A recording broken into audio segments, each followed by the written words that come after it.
It's something about that phrase "at a time" that rang true to us, and it just stuck with me. I think I heard it in my head one day when I was just listening to the demo of the song, and I thought that for some reason just struck a chord of us getting older. Like we're already in our, at that point, I think, I mean, late 20s, and I thought, "out of time," what does that mean to me? Means something in regards to you only have so much time to do the stuff that you want to do.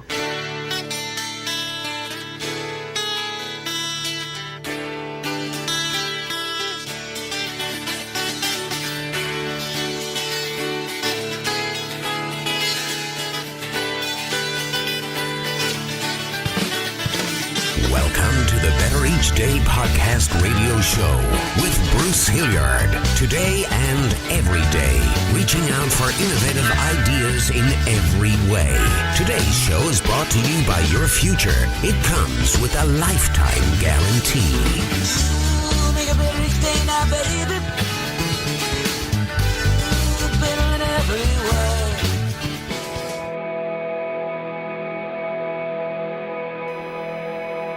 You're listening to Seattle's Greet the Sea. Brett Shelton, Nik Pfeifer, Ryan Mulligan, and Ross Powell.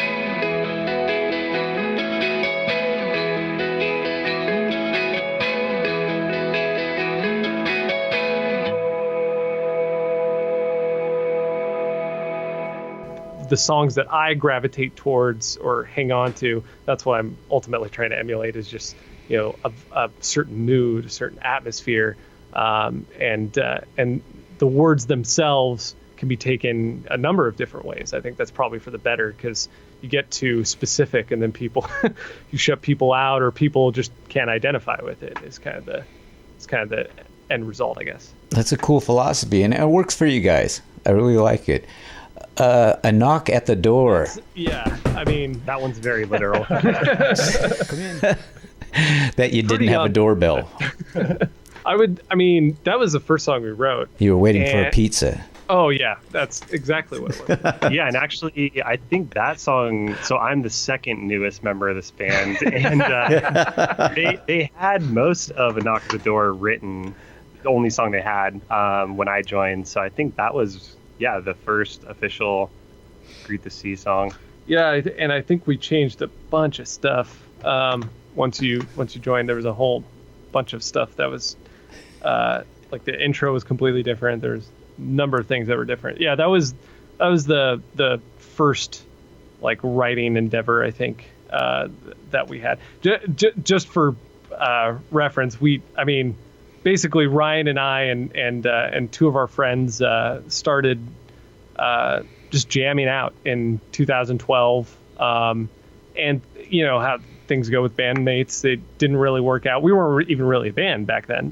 We were just kind of getting together, jamming for fun, and I think you had just returned from Vietnam, wasn't that? And I knew you played bass. A friend referred me to you because I was looking for somebody to play bass, with Ryan and I, and everything just hit off right away. And then a few years later, we picked up Nik, of course. But yeah, the genesis of the band was really just kind of like, let's jam, see what happens, and whatever sticks. But I think it wasn't until you joined, Ross, that we actually wrote stuff down, because I think we were just so into the jam band focus that we just never bothered to remember what we were playing. So anyway, getting back to A Knock at the Door. Redirecting the conversation. That was like that song. That was our first song back. Like really, I think each of us writing pieces of music and putting it together as a full song. And when I personally approached it to write lyrics to it, I was in the mindset when we started this band, I didn't really particularly have it in my mind that I was going to sing. I actually thought we were going to be an instrumental band when we first started. And as we wrote more and more stuff, I think you guys just thought, and I agree, and convinced me to sing, or that we needed singing in some way involved. And so I just ended up singing. But A Knock at the Door was kind of my first song, and I've sang in other previous bands. I think that's why. You're a very good vocalist. Yeah, I'm surprised to hear that. Thank you. I see. I appreciate it. I think I get the job done, I guess. That's what Ryan and I said to him to convince him to actually lay down some tracks. It's strange because in all the bands I've been in, I've never wanted to be the vocalist. I just kind of ended up getting nominated, which isn't a bad thing. I enjoy singing very much. I enjoy writing lyrics, but I didn't have it in my mind that we were going to be a band with vocals for whatever reason at the time. And so writing this song was a challenge for me because I didn't know where to go or what to do. It was a whole different type of music writing vocals to, and I had a strong belief that you can ruin not necessarily ruin, but I'll say it, ruin a song with vocals if you sing too much or don't sing enough. And that was kind of always the balance I thought I needed to strike. So the song kind of became me trying to figure out what I was doing vocally again. And I think I wrote the vocals on an acoustic guitar and had to try and apply that to how it would sound with a full band and electric and everything. But lyrically, where the songs ended up and why I think A Knock at the Door, the title of it, is appropriate for like our first song, was it represents to me like a sudden change of something you don't expect, something that kind of takes you by surprise and changes maybe just your day, changes maybe your month, changes your life, but something unexpected. And I thought I liked the term A Knock at the Door because it's something that doesn't often come unexpected nowadays, where you're usually expecting company and they text you that they're there. Whereas somebody knocking at your door unexpectedly would be much more sudden now. I think that term applied to how we kind of ended up in music. It was just like a sudden change for all of us getting back together.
Take Shelter. When I wrote it down, and this is funny because my handwriting was kind of poor, and it looks like I wrote Tax Shelter. So, Also a very good thing to have. yeah. So I was thinking, from our H&R Block album, we have Tax Shelter, and I think, I mean, Take Shelter was the last song we wrote as a group before we recorded. It was I guess that is true. Yeah, that is. We always refer to our songs in numbers in the way that we write them. So that was. Took us forever to give songs titles at first. We had it was 1 through 5. that wasn't a 1040 then. Yeah. And I think Take Shelter. That it's interesting because that was a song that definitely started as you played a great bass riff. It was almost by accident. I think was Ryan playing the drum beat, and then I just randomly played that bass line, and that kind of got everyone. It's definitely in conjunction. It was like, we were just got together, we were jamming. You guys played something really cool, something really badass, and I was kind of scared that I wouldn't come up with anything good enough to go on top of it. But we ended up, I think, kind of layering the song and finding its voice. But that was I think that was probably the best example of a song that just kind of wrote itself. It came together. Sounds like part of it was written in fear then. Huh? Yeah. So like Bad News in Phoenix took forever to write, and then Take Shelter was super quick, if I remember correctly. And that just sort of happens in our writing process. Some songs are just a grueling marathon. Yeah. And then we have other songs where we write in a session or two. And it was interesting because one of those that song in particular, you had that intro bass riff where it was already defined, and then you almost immediately had the melody on the chorus, the dun dun dun dun dun dun. That part, all those parts were there, and I think it was just a matter of like doing justice for the kind of crescendo and bring it back down, and then really kind of explode at the ending, sort of ending that we ended up with. How many times can I say end in one sentence? I don't know. But well, let's not put an end to it. The song like really was just writing itself as we went along with it, and it took me forever to write vocals or lyrics on top of it, and I think I was actually in the middle of recording other songs when I eventually landed on an idea. But something about that phrase "at a time" that rang true to us, and it just stuck with me. I think I heard it in my head one day when I was just listening to the demo of the song, and I thought that for some reason just struck a chord of us getting older. Like we're already at that point, I think, I mean, late 20s, and I thought, out of time, what does that mean to me? It means something in regards to you only have so much time to do the stuff that you want to do.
So I hope you don't mind me asking, how old are you guys? So Ryan and I are 29. Nik and I are 31. Out of time. Yep, we are. We have crossed the time threshold. But not by my standards, no. No, 30 came and went very fast, and 31. I can't even remember my. I gotta do math when somebody asks me my age. I gotta think about it now. Yeah, there's a really bad saying that life is like a roll of toilet paper. The closer you get to the end, the faster it goes. I don't know who came up with that. It's not original. I don't want to be credited for that. It's accurate, though. That's probably the most accurate description of aging. We're playing July 6th at Clock Out Lounge in Seattle. That's correct. Yeah, we're playing with Deerheart and Mansions. Deerheart's releasing a full-length album. I wish you guys the very best, and you were terrific. Maybe we can do this again. Oh, yeah. Yeah, for sure. Thank you so much for having us. Yeah, thanks really for taking the time to interview us. Yeah, great. So cool. All right. You guys have a good evening. All right, thanks. All right. Take care. You too. Yeah. Take care. Bye-bye.